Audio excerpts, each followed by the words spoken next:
Alright, these are the materials you need for your milk jug skull. You need a plaster skull or a bucky skull. You also need a form to put it on, a bucket of cold water, a dish rag, a sponge. I usually use a sponge, a box cutter, a razor blade, or X-Acto knife, a heat gun, doesn't matter what brand, and of course a milk jug. As you can see here, I marked this one so you can see where we're going to cut it in the next clip. So the first thing we're going to do is take our knife, or a pair of scissors if you want. You can use scissors. We're going to cut right along this line here.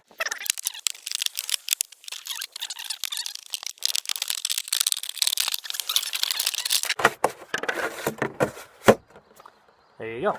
Now we're going to cut a 45 degrees angle from here. This is going to be the front of the skull, so we want to cut 45 degrees here, and then we also want to cut up the back. So let's do that. So you'll have a cut here, and 2 cuts there, and there. I extended this cut just a little bit further, up to about the middle of the bottom of the jug. That way it'll slide right over my plaster skull a lot easier. And to do that, you just start at the front. Actually, I like to start at the back. It doesn't really matter. You just slide it right over there, like that. It's on there and ready to go. I'll see if I can show you a little bit close up, a little bit closer view here. You can see the front of the skull is kind of lined up with this part of the milk jug. Alright, next step is to start melting plastic.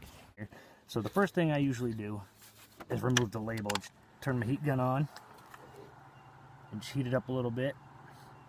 And just a few seconds, once the heat gun, just tribute to Alan Hobbs right here.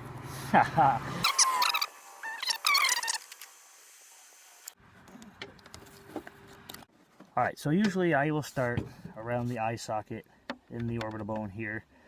It gives it a good place to kind of lock the jug onto the skull so it doesn't slide around too much. So you just take your heat gun and you go in slow circular motion. Especially if you're using a bucky skull for this, those are also plastic. So if you hold the heat gun in one spot for too long on that, I would imagine that that will melt too. Mine's plaster, I don't have that issue. So what you're looking for, and I hope it shows up on the video, the milk jug will go from milky to clear. And when that happens, then you're ready to apply the cold water to cool it into place. Okay, so just kind of keep heating this up.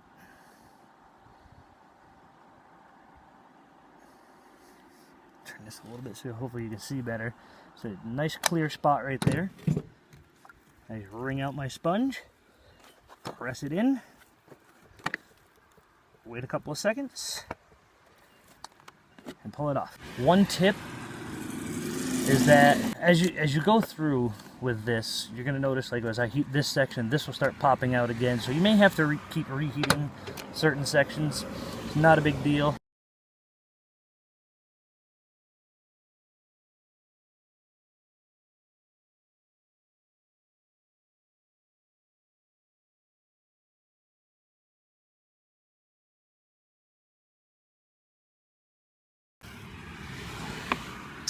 See some nice detail forming right there.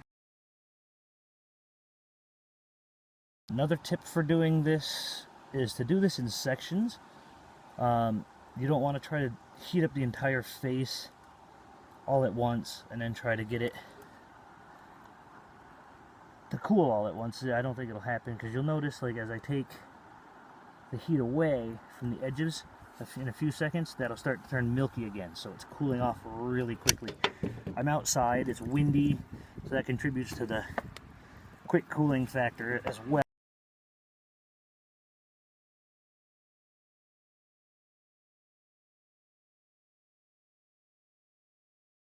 I'll show you some of the uses for these on my Facebook page in upcoming months. You know, there's the Scarecrow, obviously. There's, you know, I've used them to put masks on.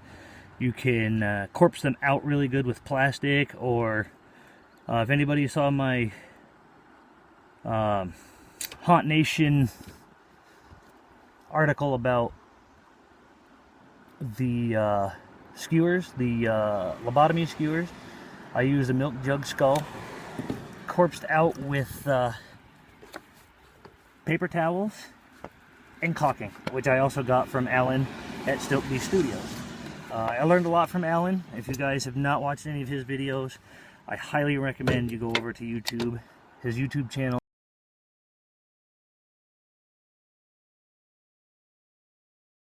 And now you can see it's really starting to look like a skull now. And through here, I don't worry about the teeth. I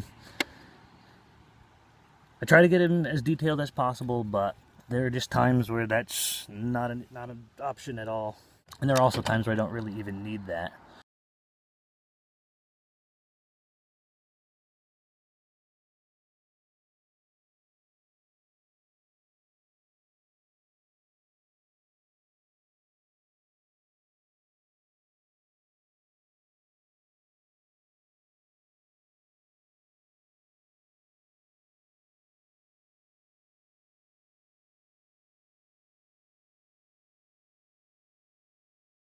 Okay, so the top part of the skull, which is the bottom part of the milk jug, is a little bit thicker than the rest of it, so that's going to take a little bit of special attention.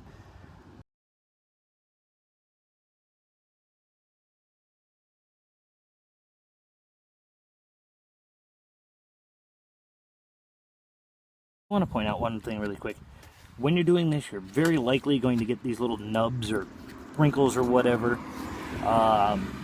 Sometimes they look really cool for zombie skulls or whatever. Looks like rotten flesh or whatever. But when they stick out like this, and for this particular project, it's not going to work. So all you have to do, take a heat gun, heat it up real good, and press it down. It's not really a problem. So if you see something like that, and it doesn't add to your skull or it doesn't work for your particular project, just heat it up till it's nice and clear. Grab your rag, press it flat, and it's pretty much gone. So there it is, all done. You see it's not perfect, like this cheekbone here pressed in a little further than this cheekbone over here. Like I said, don't be afraid to go back and reheat that. For this one, I don't really care. This one's just going to be underneath a, you know, the basis for a scarecrow, so it's not going to be a big deal. I'll show you these though. We got some, sorry about the shadow there. I'd like to show you these, except toward the top. I've got all these wrinkles. Kind of looks like nasty, rotted flesh kind of things. Again, if this was going to be something seen, you know, you're not going to see this part, so I'm not going to worry about it, but if you were going to see this, I would hit this again with the heat gun and press it all flat and stuff like that. But there it is. Time to remove the skull. Pretty easy. If you cut this up the back far enough, it should just peel right off of there. If you didn't, just take some scissors, and we're going to extend this cut, which hopefully you can see in the video here. Take this plaster skull right off the stand here. We're going to extend this cut up to about the middle, and then it should just slide right off. Okay. So we're going to remove this thing now, and it's pretty easy. Just take along your slit here, and you're just going to wiggle a little bit back and forth. And just kind of stretch it. There's your plaster form. Out of the way. Here is your brand new milk jug skull.